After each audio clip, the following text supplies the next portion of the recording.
Toyota Mirai generasi 2 memiliki peningkatan tenaga dan akselerasi berkat peningkatan kinerja sistem fuel cell. Jarak tempuhnya juga lebih jauh karena penggunaan 3 tangki hidrogen bertekanan tinggi, yang meningkatkan kapasitas penyimpanan bahan bakar. Sistem tenaga dikendalikan oleh power control unit, yang mengatur aliran listrik dari fuel cell stack dan baterai ke motor listrik. Mirai Gen 2 menggunakan baterai lithium-ion 1,2 kWh. Motor listriknya memiliki tenaga 134 kW atau 182 PS dan torsi 300 Nm, memberikan performa bertenaga dan responsif. Dengan kombinasi sistem yang lebih canggih ini, Toyota Mirai generasi 2 menawarkan efisiensi tinggi, akselerasi lebih baik, dan pengalaman berkendara yang lebih optimal. Oksigen dari udara luar masuk melalui sistem intake dan disaring sebelum dikompresi oleh kompresor udara. Oksigen ini kemudian dialirkan ke dalam fuel cell stack. Sementara itu, hidrogen dari 3 tangki penyimpanan bertekanan tinggi dialirkan ke fuel cell stack melalui sistem kontrol bahan bakar. Di dalam fuel cell stack, hidrogen dan oksigen bereaksi untuk menghasilkan listrik yang digunakan dalam penggerak kendaraan. Fuel cell stack Toyota Mirai Gen 2 terdiri dari 330 sel bahan bakar, di mana setiap sel berfungsi sebagai unit pembangkit listrik mandiri. Dalam setiap sel, hidrogen masuk ke sisi anoda, di mana katalis platinum memisahkan molekul hidrogen H2 menjadi 2 ion hidrogen bermuatan positif dan 2 elektron. Elektron tidak dapat melewati membran elektrolit, sehingga mengalir melalui sirkuit eksternal, menciptakan arus listrik yang digunakan untuk menggerakkan motor listrik lalu memutar roda.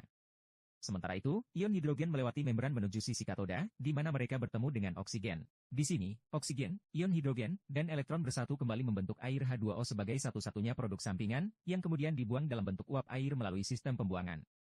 Dengan sistem ini, fuel cell stack secara langsung memasok listrik ke motor, menghasilkan tenaga yang bersih dan efisien untuk kendaraan.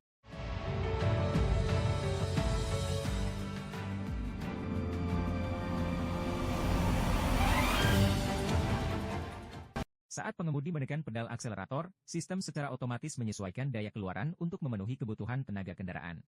Power control unit memainkan peran penting dalam mengatur distribusi daya dari fuel cell stack dan baterai lithium-ion ke motor listrik. Jika pengemudi ingin mempercepat kendaraan, PCU akan meningkatkan output daya dari fuel cell stack hingga 128 kW. PCU fuel cell menggunakan silikon karbide untuk meningkatkan efisiensi daya.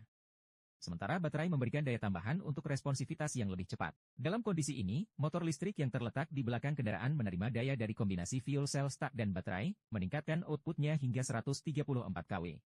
Saat kendaraan mencapai kecepatan yang diinginkan dan pengemudi mengurangi tekanan pada pedal akselerator, sistem akan menyesuaikan kembali aliran daya untuk menjaga efisiensi energi. Jika pengemudi mengerem atau melepas akselerator, sistem regeneratif akan mengubah energi kinetik menjadi listrik, yang kemudian disimpan kembali ke dalam baterai untuk digunakan nanti, meningkatkan efisiensi keseluruhan kendaraan. Saat hidrogen di dalam tangki mulai habis, kendaraan harus mengisi ulang bahan bakar di stasiun hidrogen. Proses pengisian ulang ini dilakukan dengan menyambungkan nozzle pengisian ke port hidrogen kendaraan. Hidrogen bertekanan tinggi kemudian dipompa ke dalam 3 tangki penyimpanan hingga mencapai kapasitas penuh, yaitu 142,2 liter dengan tekanan sekitar 700 bar atau 70 MPa. Sistem pengisian ini dirancang untuk cepat dan efisien, biasanya hanya memerlukan waktu sekitar 3 hingga 5 menit untuk mengisi ulang penuh. Dengan kapasitas 142,2 liter hidrogen bertekanan tinggi, Toyota Mirai generasi 2 dapat mencapai jarak tempuh sekitar 850 km dalam sekali pengisian penuh, berdasarkan efisiensi tinggi dari sistem fuel cell-nya. Jarak tempuh ini menjadikan Mirai sebagai salah satu kendaraan berbahan bakar hidrogen dengan efisiensi terbaik di kelasnya.